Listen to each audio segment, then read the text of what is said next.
Duha. Wala na akong pala nagsapit ng tupina.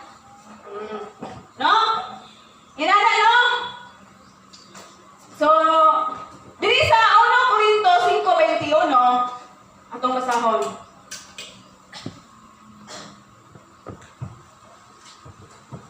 Ados Corinto.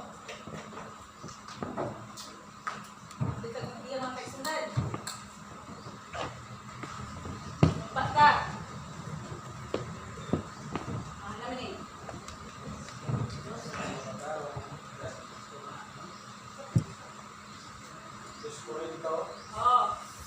Dos Corinto 5:21. Dos Corinto. Pagod ka na ako siya na wala makasakit sa lahat. Iya nga sa lahat diha kanya kita manimong pagkakaroon na sa Dios. Okay, so naingon po diri no? So walay sala si Kristo. Apan di pa ka masala.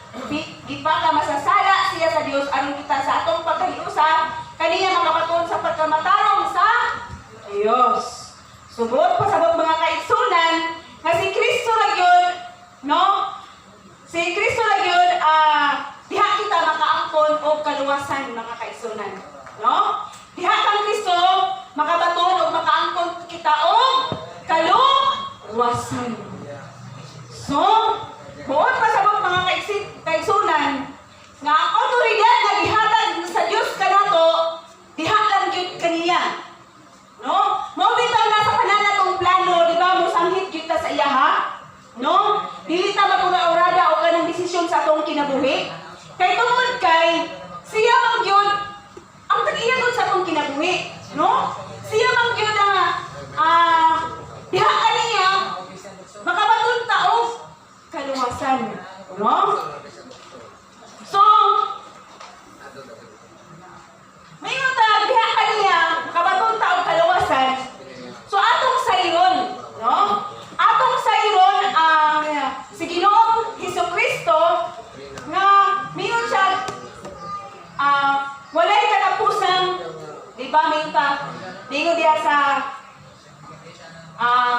Juan 14:6. Ayun siya. Ako ang dalan, kamatuoran, unsa man, kinabuhi. Ningon siya. Ato din sa inon kung unsa gyud siya, no? Kay para sa atong problema, dili kita dapat kaduha-duhaan, no? Kay matod pa sa iyang pulong nga gihatagan ta otoridad nga espirituhanong gahom gikan sa Dios nga gihatag kanato. So aduna ditay gahom sa paghingilin sa bisang unsang buhat sa pinsa sa kautan. So kay aduna man tay otoridad sa paghingilin sa pinsa sa dautan. So atong sinabigon kung unsa di ang Dios. Kay para nga dili ta magduha-duha. Kay once magduha-duha ta, diha ta masapit. So diha ka ta ma-stranded. Kay nagduha-duha man ka. Pero kung wala kay magduha-duha, ang kanang imposible kita kadamang gurbasamin ko kay imposible na gumita mo magduha-duha kita. Pero kung ang imong kasing-kasing kung imong wala magduha-duha, wala gyud imposible nga dili mahimo sa Dios. Inana ang gahom sa balaang espiritu na ihatag kanato nga otoridad nga gikan sa Dios. Wa po kayong otoridad, no?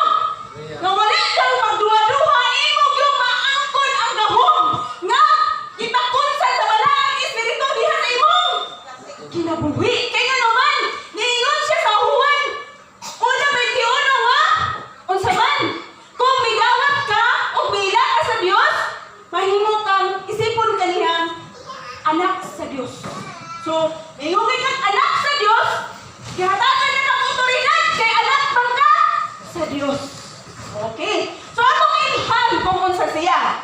Niingon siya sa Juan 14, ayun siya sa 14:6, ako ang dalan, ako ang kamatuoran, ako ang kinabuhi, walay makaadto sa amahan, gawas pinaagi ka na.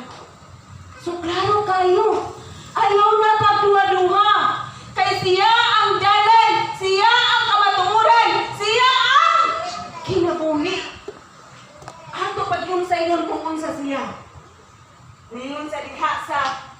Juan 11:5. Usado ninyo, dali!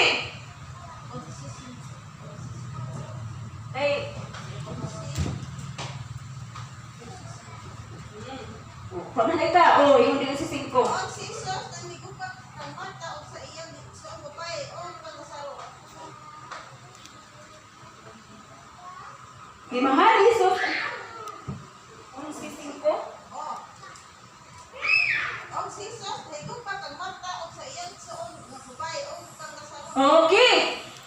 Mao ni siya ang iyahang gibanhaw si Lazaro. Okay. Muot na sa muot siya ang pagka-banhaw. Oh. Si Jesus mao ang Banhaw. banhaw. Oh. So nahipon sa Juan 17. Oh. So di siya si Jesus ang dalan, siya ang kamaturan, siya ang kinabuhi, o siya ang pagka-banhaw. O ako lang sa iron, kay aron sa tanan na to nga problema, ingon pa kani, gihatagan ta gahom, gihatagan ta otoridad nga mao ang gahom, ano? Espirituhanong gahom nga gikan sa Dios o kanang gihatag kanato. O kanang kita adunay otoridad sa paghingilin sa mga pirsa sa mga kautan. Okay.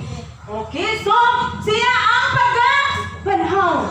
O dili sa Juan 17,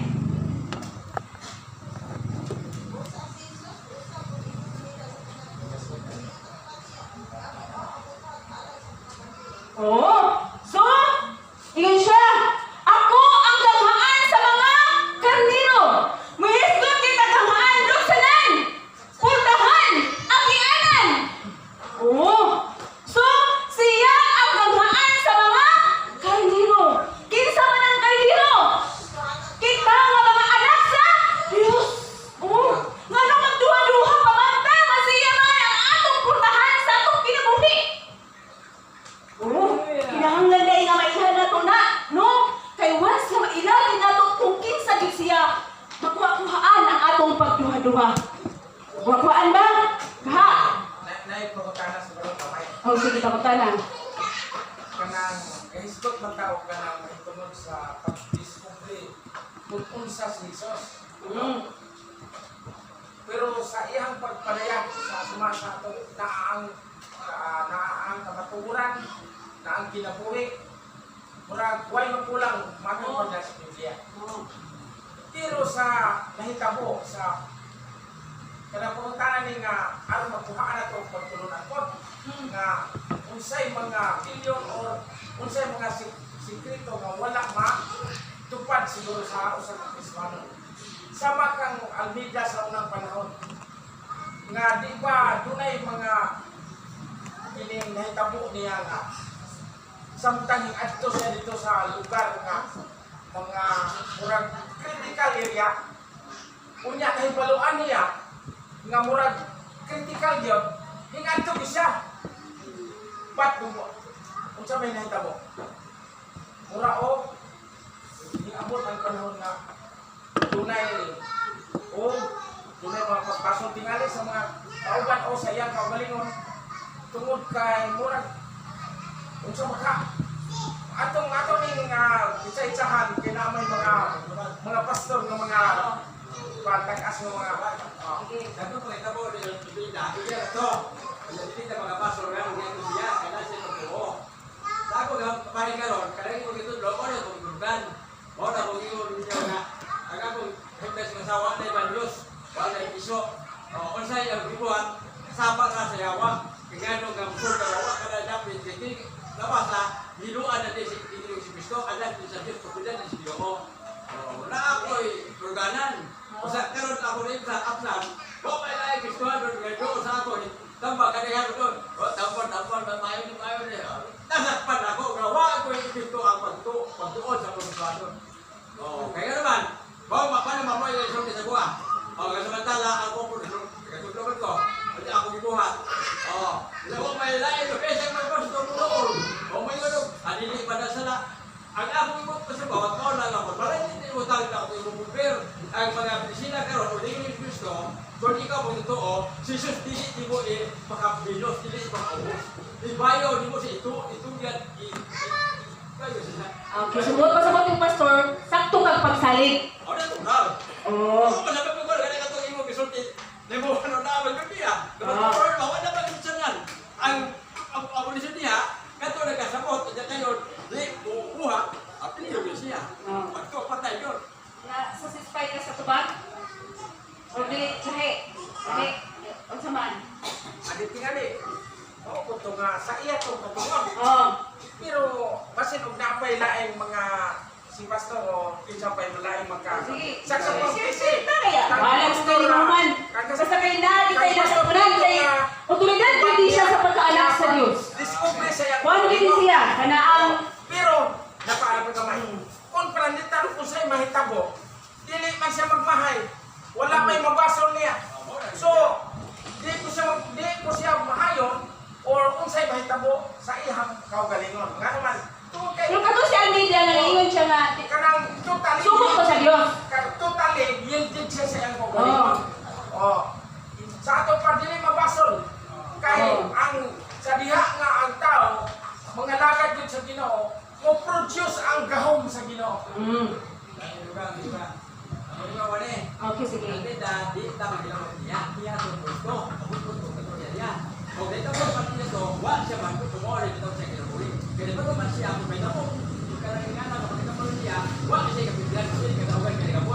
Amen. Ang Diyos mo, pinag-inuman. Sama ko rin sa kuha. Wait ako, pamatay ko kasama. Basol na. Ang mabasol, wag ko maturunan nga ron na niya. Kaya naman, kahit ang klaro, nagtulong sa mga kilo. Tandaan ka na gisulti mo kung mao ka na yung itulugan. Okay, so... Di ko mabasol, pamatay. Napa? Kaya ka karon. Wag ano ganyo patayon. Kaya ano patayon ka. Kuman di ko tayo na kinabuhi mo. Okay. Amen. Men, dapat, sige, unsa pa man. Ang Pinoon, Jesus ay ginagalat sa lahat. Ano, pinapuwi, pinagkat Diyos sa mga ako ang punta sa kausao. Di ka mo ito, kami si Kristo, wa, may kagamot, masurali. Siya naman, siya ang ipadala sa kalibutan. Ano ang asawa mo, at ang katungod, otoridad. Ano na, bato, makasalanan sa mapasaylo. Depende niya dito sa krus, sa Kalbaryo. Oo. Ikaw na nga, well, dahil nga na, yung hatag, dahil wala sa mga tao, kumirin ang kanan sa ating si Kristo. Oo, ang maganda sa ating Okay. So, kung naglangko pa ko, sila na ko itubag ato. Ano, naay gamay ako.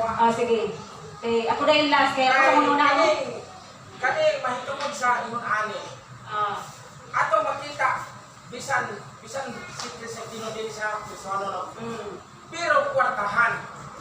Naa niya tanan ni Kristo Aquino kaalam na kadungganan na o ang unsa man basta naa niya tanan. Pero ingabot ang panahon nga pangyot na nagsakit yun siya sa sound. Bisan sa kwarta ni magamit. Mo nga ang gibarugan ni Pipis, tama yun. For to me, to live is Christ and to die is gain. Mo na yung sa Kristohanong mga ito. Bisa pag-isaw na to, bisa pagdaghang kagwata. Unya, hindi na mo dawat ang medisina sa iyong lawas, wak yun. Pero, for to me, and to die is gain. Kadaugan mga ito, dili kapilbihan. Sama kang Hesus sa una, lalansang dito sa Cruz Calvario. Ang una-una sa mga tao nga mga dautan, mga yawa, pildi. Pero kadaugan, di ay sa tibok kalibutan. Amen? Muna, mga ekson. Okay, so dugang nakukod nga pasabot no. Karon ng mga kaigsonan, ay sa una magong panahon, ang sugod gud sa Dios di gid mapakyas.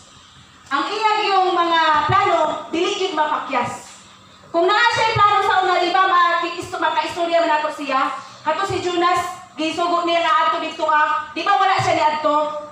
So buong pasabot mga kaigsonan, sa una nga panahon, sa iyang mga sugo, wala ko'y mapakyas, bisan pag imposible nga imo na siya atuon. No? Kay naaman ang gahom, nagauban sa iyang mga sinugoon. Pero